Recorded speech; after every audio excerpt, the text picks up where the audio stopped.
হয়ে হয়ে করেও যেন হচ্ছে না, ভাগ্য যেন সহায় হচ্ছে না বাংলাদেশের তরুণ পেসার মুস্তাফিজুর রহমানের।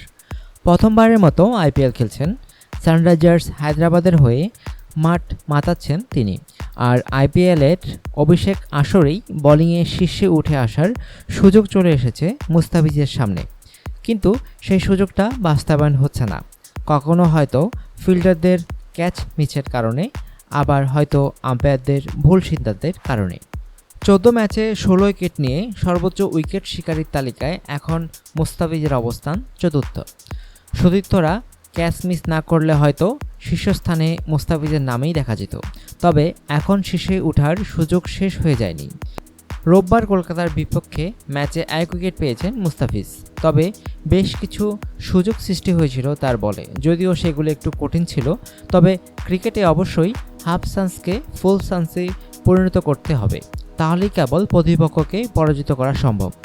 এবারের আইপিএলে ১৭ উইকেট নিয়ে তৃতীয় স্থানে ম্যাকক্লেনগান, আর মুস্তাফিজের সতীর্থ ভুবনেশ্বর ১৮ উইকেট নিয়ে দ্বিতীয় স্থানে আছেন।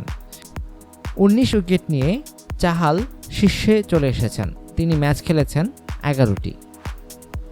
অনুগ্রহপূর্বক সংবাদটি শেয়ার করুন এবং খেলাধুলার সর্বশেষ খবর জানতে স্পোর্টস লাইট সাবস্ক্রাইব করে রাখুন। ধন্যবাদ।